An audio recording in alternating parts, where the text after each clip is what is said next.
प्रारब्ध कोई अपने आप में वस्तुएं नहीं होती, चेतना प्रमुख होती है। तुम्हें निर्णय करना होता है। निर्णय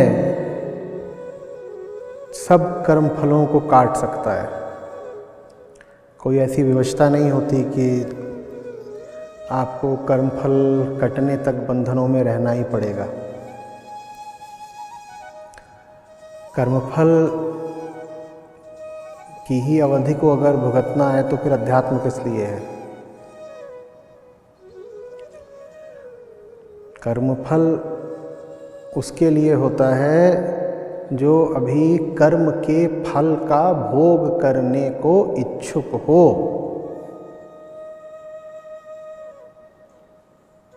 कर्मफल दोहरा रहा हूं, सिर्फ उसके लिए होता है जो अभी कर्म के फल का भोग करने को इच्छुक हो, जो अभी वही हो जिसने कर्म करा था, वही विवश होता है कर्म फल भोगने को। अध्यात्म एक भीतरी मृत्यु है। बाहरी को मृत्यु कहते हैं तो भीतरी वाली को महामृत्यु कह देते हैं। महामृत्यु का अर्थ होता है जिसने कर्म करा था वो नहीं बचा तो अब फल कौन भोगेगा। अध्यात्म इसीलिए होता है ताकि तुम अपने अतीत से अलग हो जाओ। जब अतीत से अलग हो गए तो अतीत के कर्मों का परिणाम अब क्यों भोगोगे भाई।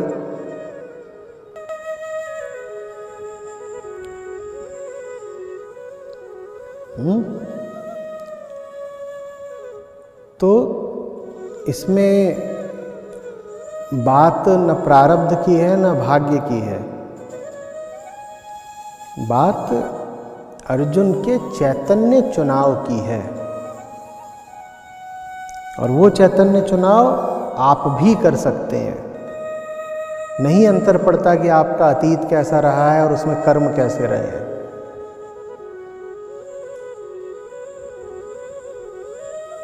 अतीत के प्रति मृत हो जाएं, इसी का नाम मुक्ति है।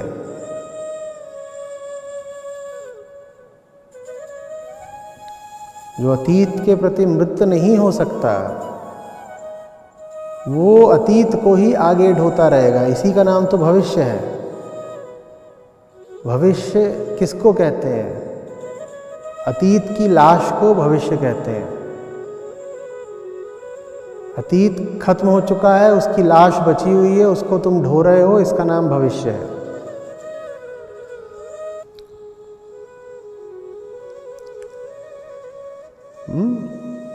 अतीत में कर्म है, भविष्य में कर्म फल है।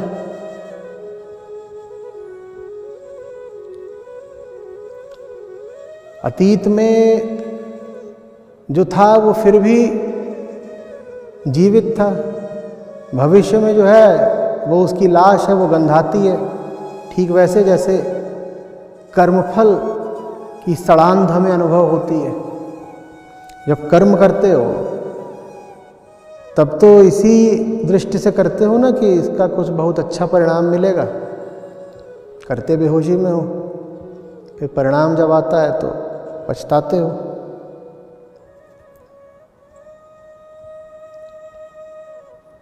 बात समझ रहे हो?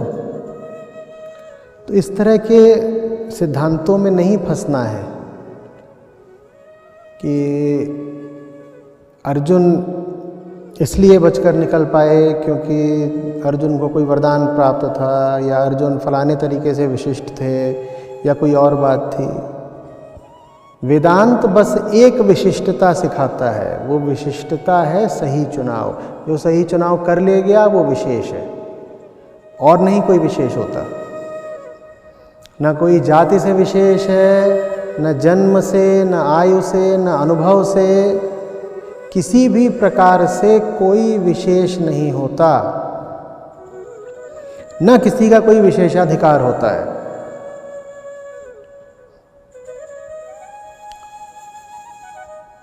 सत्य मात्र है, जिसको आप अपनी दृष्टि से विशेष कह सकते हो, क्योंकि आप साधारण हो तो वो विशेष है उस दृष्टि से। सत्य मात्र है जो विशेष है, तो एकमात्र विशेषता है फिर सत्य का चयन करना और नहीं कुछ विशेष। और सत्य के बिंदु से देखो तो सत्य निर्विशेष है। इसलिए बोल रहा हूं क्योंकि कहीं ना कहीं वो पढ़ोगे फिर भ्रमित होगे कि सत्य तो निर्विशेष है, आचार्य जी बोल गए सत्य विशेष है, क्या हो गया।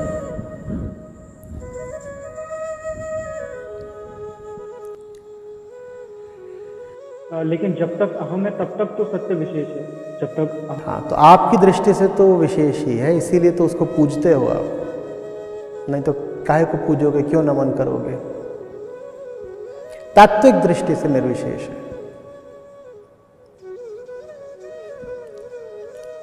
तो वृत्ति विचार को उठा देती है और विचार अनुमति मांग के नहीं आता। तो विचार आ गया, अब जब विचार आ गया तो एक दूसरा विचार आता है कि मैंने ये सोचा, ये मेरा विचार है। ये जो दूसरा विचार है, यही ममता का मतलब यही बंधन है कि नहीं, पहला दूसरा तीसरा सब विचार एक होते हैं, सारे विचार एक होते हैं, वो एक ही पेड़ के फल हैं। कोई थोड़ा छोटा हो सकता है, कोई बड़ा हो सकता है, कोई हरा है, कोई थोड़ा पीला हो गया, उससे नहीं बहुत अंतर पड़ता, वो सब एक ही है। हाँ, जब कोई ये विरल निर्णय करता है कि मैं विचार को उसकी वृत्ति के विरुद्ध मोड़ दूंगा, मैं ये नहीं कहूँगा कि मैं क्या चाहता हूँ, मुझे किधर जाना है, मैं पूछ लूँगा मैं हूँ कौन, तब कुछ अनहोनी घटती है। इसको हम कह रहे हैं ये आत्मविचार हो जाता है। फिर आमतौर पर हम मैं को तो मान कर रखते हैं, ठीक है, मैं तो केंद्र ही है, मैं पर विचार नहीं करना है। अब मैं से चल करके, मैं से उठ करके दुनिया भर के और मुद्दों पर विचार करना है, ये साधारण व्यवस्था होती है। अध्यात्म इस साधारण व्यवस्था का प्रतिकार करता है। वो कहता है नहीं, ऐसा नहीं करना है कि मैं को तो अग्रिम मान्यता दे ही दी और अब कह रहे हैं कि मैं यहाँ जाऊँ, मैं वहाँ जाऊँ, मुझे ये चाहिए, मुझे ये पाना है, मुझे ये छोड़ना है। नहीं नहीं नहीं, पहले तो ये बताओ मैं हूँ कौन, ये आत्मविचार है।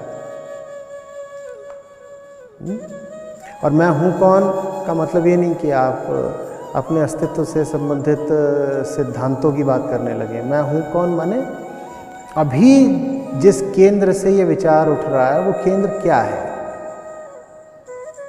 क्या मैं प्रयास कर सकता हूँ जानने का कि मैं अभी कौन हूँ। मेरी ईर्ष्या मुझे बोल रही है कि फलानी दुकान पर जाओ और फलानी चीज़ खरीद लो, ठीक है। तो विचार क्या कह रहा है? विचार कह रहा है भाग कर जाओ और वहाँ से कोई चीज़ खरीद लो। किसी और के पास कोई चीज़ है, उससे तुम्हें ईर्ष्या हो रही है, तो उसके फल में तुम कह रहे हो कि तुम भी किसी दुकान पर जाओ, कोई वस्तु खरीद लो। ये साधारण विचार है। आत्मविचार कहता है मेरे पूरे वक्तव्य में ईर्ष्या नामक तो कोई शब्द है ही नहीं। मेरा पूरा वक्तव्य क्या कह रहा है? फलानी दुकान पर जाके फलानी चीज़ खरीद लो। इसमें ईर्ष्या शब्द है कहीं पर? कहीं नहीं है। पर मैं मुड़ करके देखूंगा और मैं कहूँगा मैं ईर्ष्यालु हूँ।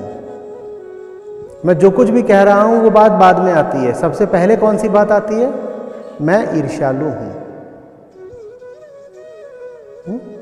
ये आत्मविचार की प्रक्रिया है। तो कभी ये बात आएगा, देखने को मिलेगा कि मैं लोभी, ऐसा लगेगा, या मैं कामुक हूँ। हर विचार के केंद्र में विचारक की एक दशा बैठी होती है और ये सारी दशाएं एक तरह से नकली होती हैं। तुम्हें उस दशा को पकड़ना होता है। जो ही तुम उस दशा को पकड़ते हो, जो ही तुम्हारे जानने का, तुम्हारे बोध का प्रकाश तुम्हारी अपनी आंतरिक दशा पर पड़ता है, तुम उस दशा से मुक्त हो जाते हो। वो दशा पिघल सी जाती है।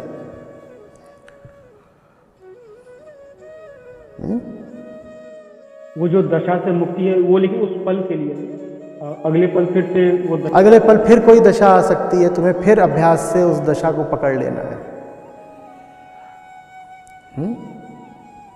विचार समझ लो उस सैनिक की तरह है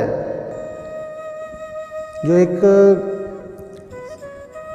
दीवार के पीछे से गोलियां चला रहा हो और दीवार मजबूत है, उस दीवार के पीछे से वो पूरी दुनिया का शिकार कर सकता है। उस दीवार में वो एकदम छुपा हुआ है।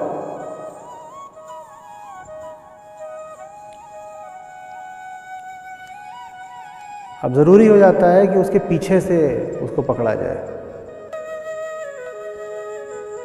विचार भी ऐसा ही है, उसके आगे जो कुछ है वो उस पर गोलीबारी करता चलता है। फंसता वो सिर्फ तब है जब ये देखा जाए कि उसके पीछे क्या, उसको पीछे से पकड़ो।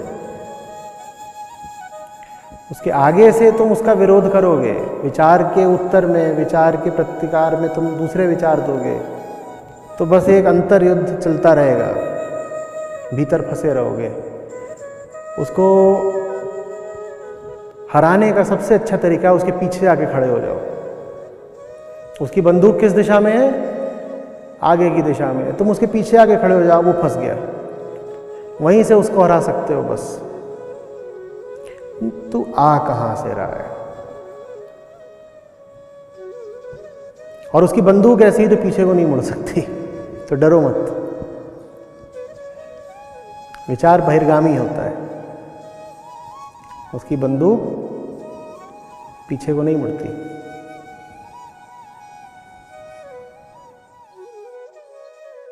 एक और बात है, जैसे अभी आपने बताया कि सबसे नीचे है आत्मा, उससे ऊपर है वृत्ति, उससे अभिव्यक्ति के तल पे, उससे और बाहर है कोश, और बाहरी कोश है विचार, उससे बाहर है संसार। तो ये जो विचार का तल, यही है मोरालिटी का तल, जो आम नैतिकता है। हाँ, बिल्कुल बिल्कुल। और जो वृत्ति का तल है ये है पाशविकता, क्योंकि हम देखते हैं पाशविकता मोरालिटी। बिल्कुल बिल्कुल बिल्कुल, बढ़िया। और ये जो पाशविकता है यही क्राइम, जैसे पाशविकता की वजह से ही जितने सारे क्राइम्स हैं वो होते हैं। नहीं, लेकिन जो लॉ है वो विचार के माध्यम से वृत्ति को पकड़ना चाहता है, इसलिए लॉ हारता है। इसलिए आध्यात्मिकता की जरूरत है, क्योंकि वो और नीचे से और आत्मा से वृत्ति को। ठीक ठीक ठीक ठीक, बढ़िया पकड़ रहे हो। इसीलिए कितने भी तुम नियम कानून बना लो, जिसको तुम अपराध बोलते हो वो समाप्त नहीं होता।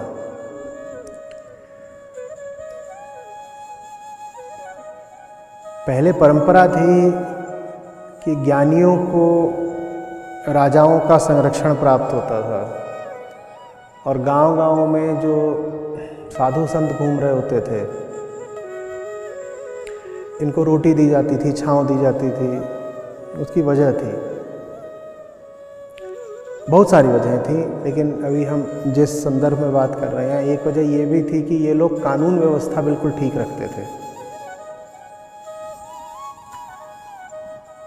विचार कर करके या नैतिकता बता कर करके तुम पाशविक आपराधिक वृत्ति को काबू नहीं कर सकते,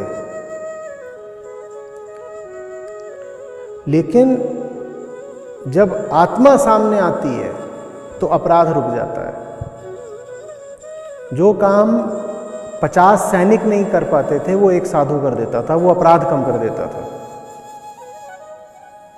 क्योंकि साधु वृत्ति को जीतना चाहते थे तलवार से और नियमों से। सैनिक वृत्ति को जीतना चाह रहे हैं नियम कायदों का भय बता के और दंड वगैरह का, उससे बस आंशिक सफलता मिल सकती है। साधु वृत्ति को प्रेम में डाल देते हैं,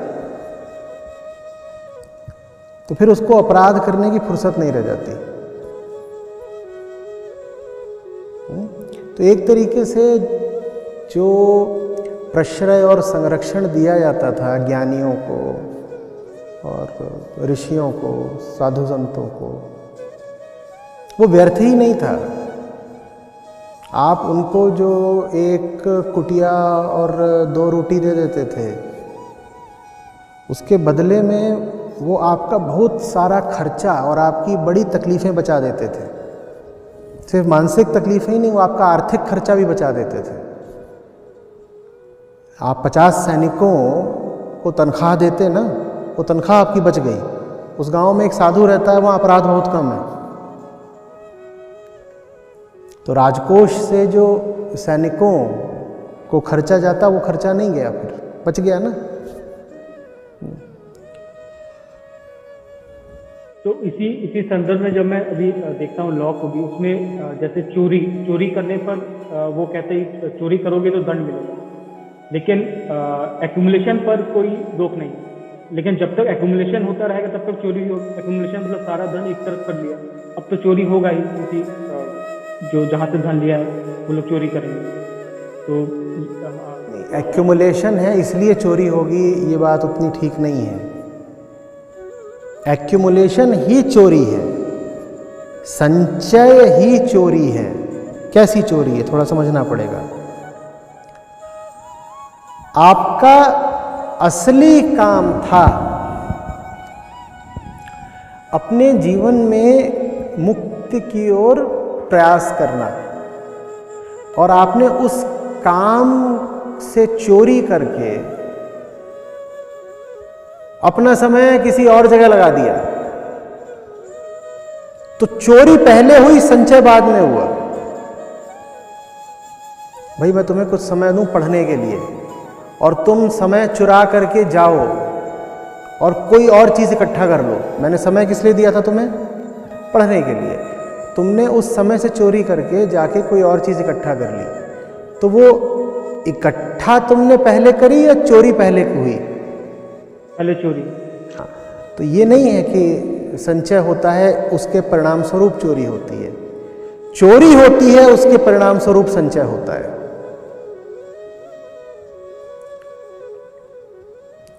आप जीवन में जो भी कुछ उल्टा पुल्टा कर रहे हैं, उससे पहले चोरी की एक घटना घटती है।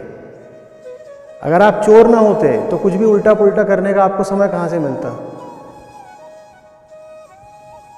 कुछ भी व्यर्थ करने के लिए आपने 2 चीज़ें निश्चित रूप से चुराई होंगी, एक समय और एक ऊर्जा। और जिसने आपको समय दिया है और जिसने आपको ऊर्जा दी है, उसने आपको बता रखा है कि समय और ऊर्जा का क्या इस्तेमाल करना है, लेकिन आपने चोरी करी और आपने अपने समय का और अपनी ऊर्जा का कुछ और ही प्रयोग कर लिया। तो चोरी पहले आई ना, उसके बाद फिर जो कुछ भी आया सो आया।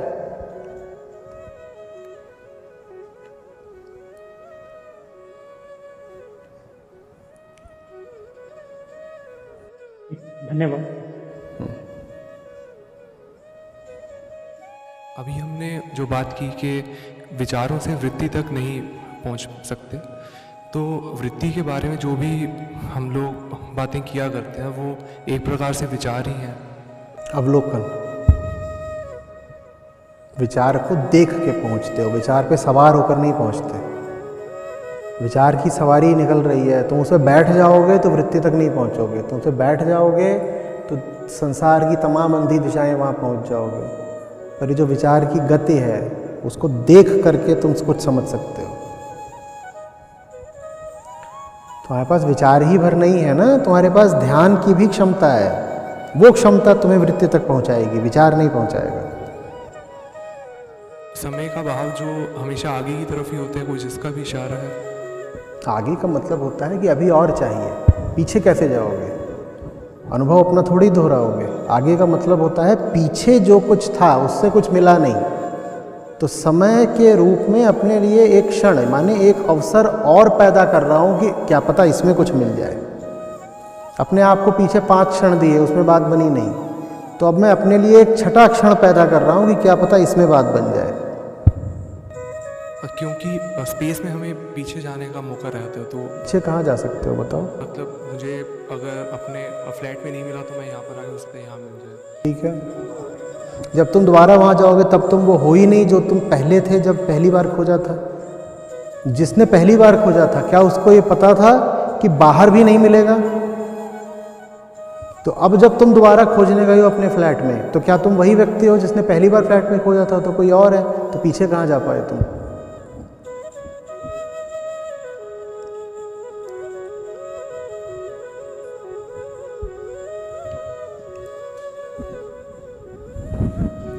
ये सब कुछ इसीलिए है इतना विस्तृत, इतना भूल भुलैया जैसा, क्योंकि खोज अभी बाकी है।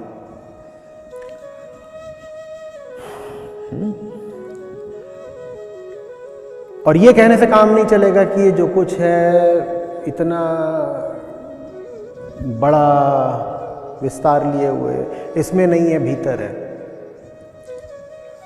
तो मैं दोबारा लेकिन अपने फ्लैट भी जा सकता हूँ? बहुत परिणाम नहीं देती। ये जो बाहर है यही मिलेगा। बस यहाँ खोजने के लिए विवेक चाहिए। यहाँ खोजने के लिए भीतर एक अदम्य भावना चाहिए कि मैं यहाँ भोगने के लिए नहीं, खोजने के लिए हूँ।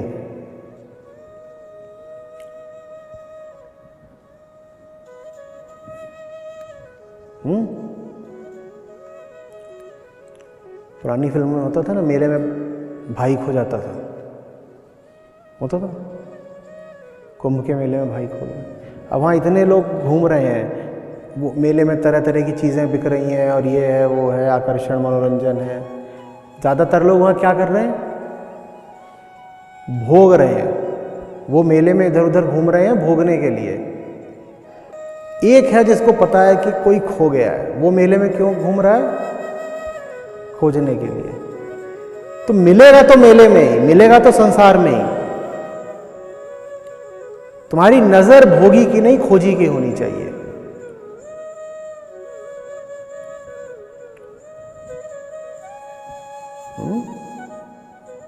इसी खोजी की नजर रखने को कहते हैं अपने भीतर खोजना। अपने भीतर खोजने का मतलब ये नहीं है कि चुपचाप बैठ जाओगे और ऐसे आंख मूंद के विचार करने लगोगे तो भीतर कोई दिया वगैरह जल जाएगा।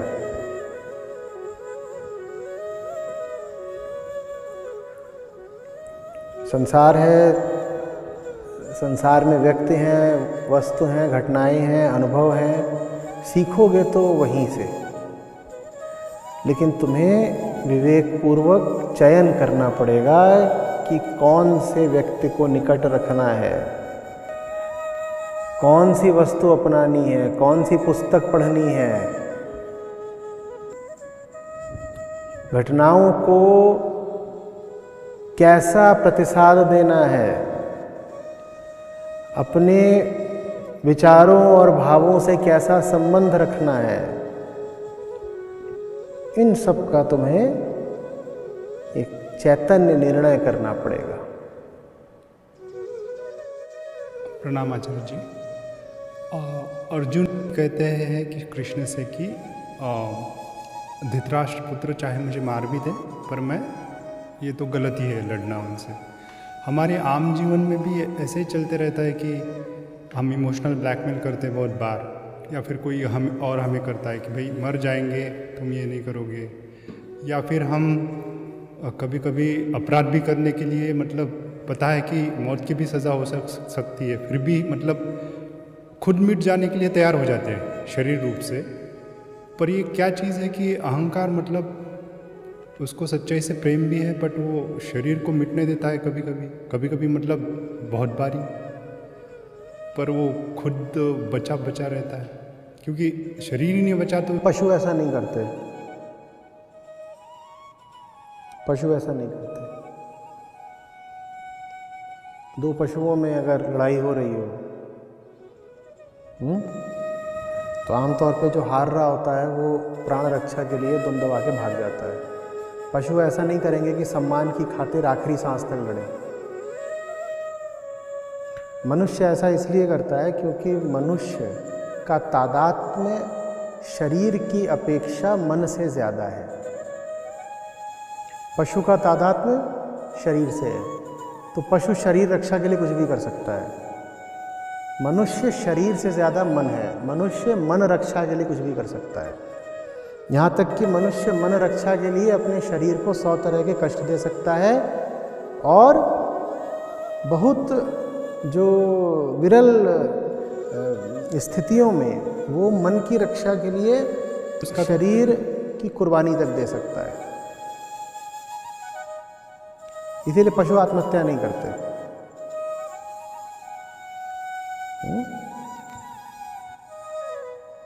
समझ में आ रही? ये अच्छी बात है कि मनुष्य मन को शरीर से ऊपर का स्थान देता है, लेकिन ये बात दो रूप ले सकती है। एक तो ये कि मन को उठाने के लिए आप शरीर की बलि दे दो, जैसा ऋषियों ने करा, जैसा बहुत सारे योद्धाओं ने करा कि किसी ऊंचे लक्ष्य के लिए उन्होंने शरीर को कुर्बान कर दिया। और उल्टा भी हो सकता है कि मन को गिराने के लिए आप शरीर को बर्बाद कर लो, जैसा एक शराबी करता है। भाई मन दोनों चीज़ें मांग सकता है। मन एक चीज़ मांग सकता है कि मुझे कोई बहुत ऊंचा ध्येय पाना है और उसके लिए यदि शरीर की आहुति देनी पड़े, स्वीकार। तो शरीर की तो आहुति दे दी गई। क्यों? क्योंकि मन की इच्छा थी ऊंची। उल्टा भी हो सकता है, शरीर की आहुति दे दी गई क्योंकि मन की इच्छा थी नीची। लेकिन दोनों स्थितियों में एक बात साझी है, मन शरीर से ऊपर आता है मनुष्यों में, पशुओं में नहीं आता। इसीलिए मन को साधना होता है, शरीर को नहीं। इसीलिए वेदांत का स्थान योग से बहुत ऊपर का होता है। इसीलिए आप यदि रमण महर्षि से जाकर के पूछें कि आसन आदि लगाने से क्या लाभ होगा, और उनसे पूछा गया तो हंसकर बोलते थे कि तुम कब शरीर नामक पशु को पूरी तरह साध पाओगे? ये प्रयत्न व्यर्थ है। मन को साधो, मन को। और यही वजह है कि योग वेदांत से कहीं ज़्यादा प्रचलित भी है, क्योंकि ज़्यादातर लोग पशु के तल पर जीते हैं। तो उनको जब कोई शारीरिक क्रिया वगैरह बता दी जाती है तो उनको ज़्यादा सुविधा रहती है। आप एक पशु से कहें कि अपने मन को स्वच्छ करो, वो बेचारा कैसे करेगा? पर पशुओं को शारीरिक तौर पर कुछ प्रशिक्षण दिया जा सकता है, ऐसे दौड़ना है, ऐसे कूदना है। देखा है ना, सर्कस में जानवर कूद पड़ते हैं और ऐसे। तो ज़्यादातर लोग उसी तल पर जीते हैं। तो कहते हैं हमें कोई तुम शारीरिक अभ्यास की बात बता दो, हमारा चल जाएगा। वेदांत में शारीरिक अभ्यास जैसा कुछ नहीं है। वेदांत कहता है ये शरीर, इसको अभ्यास देके क्या कर लोगे? मन की बात करो, क्योंकि तुम मन हो। पशु शरीर होता है, मनुष्य मन होता है।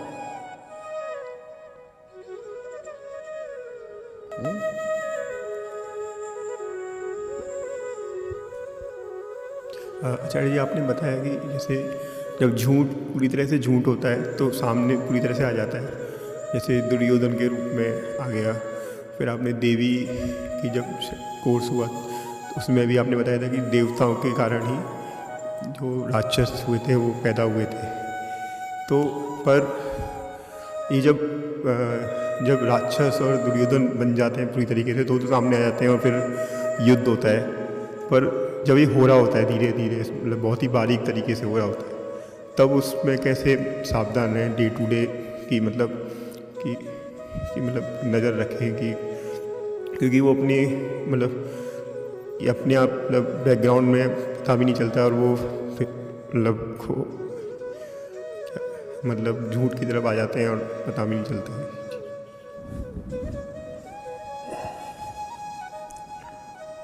कम से कम जीवन में कुछ ऐसा रहे जिसमें आप किसी तरह का कोई मिश्रण या दूषण स्वीकार न करें।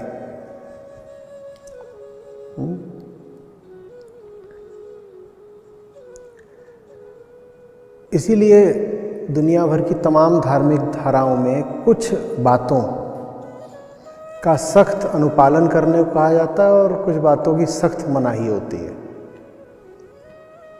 कहते हैं इतना तो करना ही करना है, हर चीज़ ही मिश्रित ना हो जाए। अगर कुछ भी जीवन में ऐसा छोड़ दिया जो लगभग पूर्णतया शुद्ध है तो बात बन जाएगी। ठीक वैसे जैसे लाखों से घिरे हुए अर्जुन ने उन लाखों के बावजूद कृष्ण को नहीं छोड़ दिया। अर्जुन ये भी नहीं कर पाए हैं कि सिर्फ कृष्ण के साथ रहें, उन लाखों को छोड़ दें। सबकी अपनी व्यवस्थाएं होती हैं व्यवहारिक जीवन की, उन लाखों के साथ तो मौजूद रहना ही है। और नहीं पता चलेगा कि उन लाखों में किस प्रकार का दूषण घुसा हुआ है, कैसे वो लाखों लोग आपको प्रभावित कर रहे हैं, किस किस तरीके से आप संक्रमित होते जा रहे हैं। लेकिन इतना तो कर सकते हैं ना कि हज़ारों लाखों कोई भी घेरे हों, जीवन की कैसी ही परिस्थितियाँ हों, कैसे भी संयोग बन रहे हों, उसमें एक चीज़ को भ्रष्ट ना होने दें। क्या? कृष्ण की निकटता, कि वो तो रहेगी ही रहेगी। अब बाकी सब का तो हम कुछ कर नहीं सकते, जीव पैदा हुए हैं, तमाम तरह के संयोग होते हैं जीवन के, उन पर हमारा कोई नियंत्रण नहीं। लेकिन कुछ चीज़ों को लेकर हम बहुत पाबंद रहेंगे। वास्तव में मर्यादा का यही वास्तविक अर्थ है। मर्यादा का असली अर्थ यही है।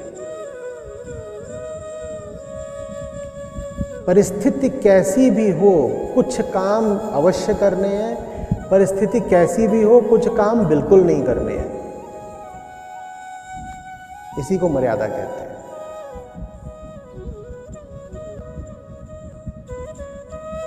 कुछ भी हो जाए, कृष्ण की बात नहीं टाल सकता। कितना भी मुझे लग रहा हो कि मैं ही सही हूं, कृष्ण ने कह दिया तो कह दिया।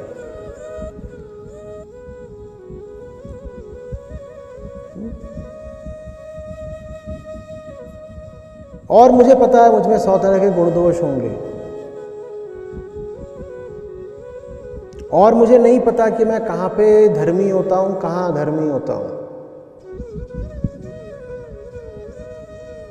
लेकिन एक नियम का पालन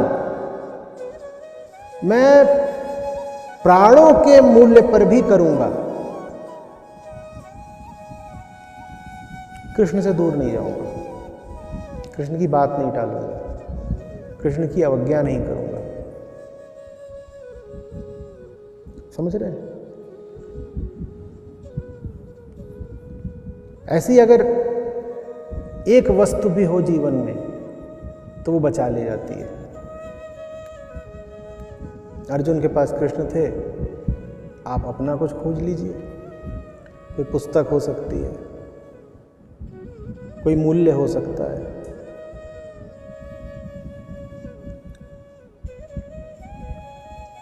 कोई उद्देश्य हो सकता है, पर जीवन में ऐसा कुछ जरूर रखिए जिस पे किसी भी हालत में समझौता नहीं किया जा सकता। नहीं करना तो नहीं करना, माने प्राण चला जाए तो भी नहीं करना।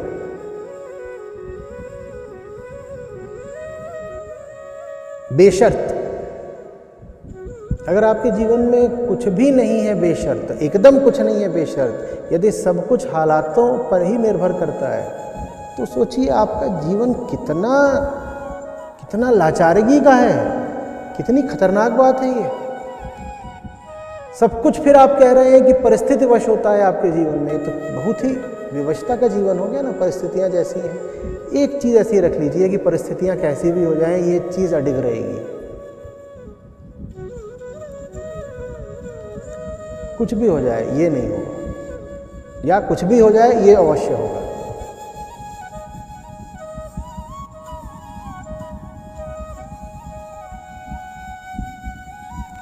हाँ, इस बात को चैतन्य रूप से करना है। यही बात अगर चैतन्य रूप से नहीं की गई तो फिर बस एक रीति या रिवाज बनकर रह जाती है।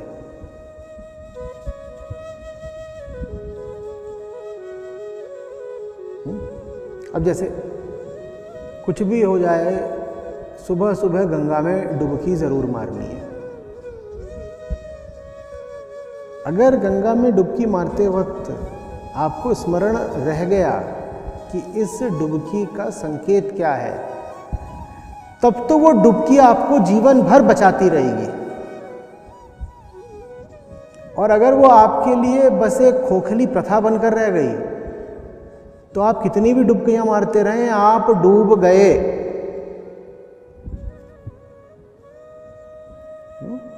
तो भारतीयों ने ये तो अच्छा करा कि अपनी प्रथाओं को